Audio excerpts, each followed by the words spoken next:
Students in several Tri school districts are going back to the classroom tomorrow. Of course, it's going to look much different for students and staff. First up, Randolph Elementary School students begins in-person learning 4 days a week starting tomorrow. Surry County 4th and 5th graders can be in classroom 4 days a week starting tomorrow. Now, Asheboro City Schools will keep elementary students on Plan B for now. In addition to that, looking ahead, Rockingham County Schools hope to make a decision about reopening under Plan A at its meeting tomorrow night. That decision was discussed but tabled at the last meeting. Tomorrow's meeting is scheduled to start at 6 p.m. Turning now to the coronavirus in North Carolina, about 1,800 new cases have turned up since yesterday. Right now, that is the lowest number of new cases for North Carolina since Wednesday. About 260,000 total cases have been reported across the state since this pandemic began. Unfortunately, 13 more North Carolinians have died from the virus since yesterday. 4,157 people in North Carolina have passed away from COVID-19 since this pandemic began. Tonight, there is a slight drop in the number of people in the hospital because of the virus. In fact, 1,148 people are in the hospital, and that is with 94% of hospitals report. The percentage of positive tests is up slightly to 7.2%. Officials want that number to stay below 5%. New tonight, Greensboro police actively investigating an aggravated assault. Police tell us they responded to the Four Seasons Town Center around 6 this evening. That's where they found 2 people with injuries.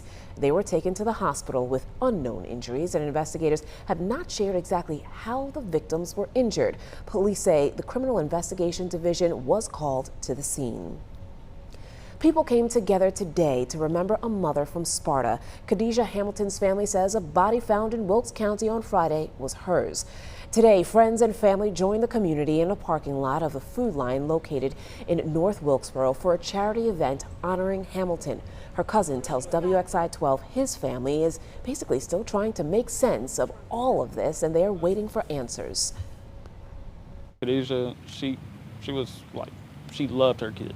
You know, she did everything for him, everything, you know, and if she needed anything, she'll call on us as well, so.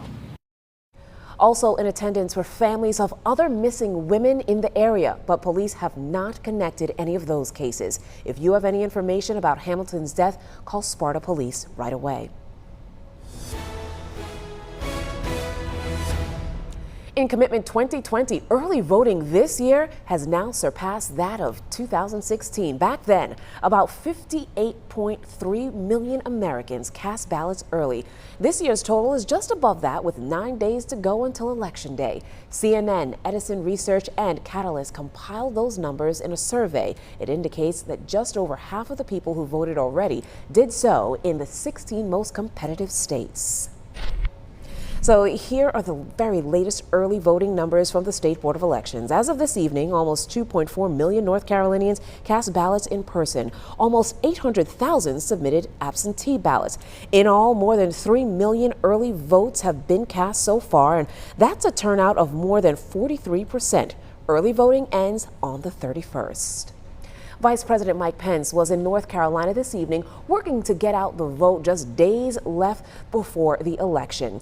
Well, the vice president spoke at a rally in Kinston tonight. The Republican ticket has been really busy in North Carolina. President Donald Trump was in Lumberton just yesterday. And this Tuesday, Vice President Pence is scheduled to headline a rally here in the Triad at PTI Airport. Well, happening tomorrow, Doug Emhoff is basically going to be coming to the Triad to encourage North Carolinians to vote for the Biden-Harris ticket. Emhoff is the husband of Democratic vice presidential nominee Senator Kamala Harris. He is scheduled to headline an early vote mobilization event in Winston-Salem that's set to begin at noon tomorrow. Now, the exact location has not been announced just yet.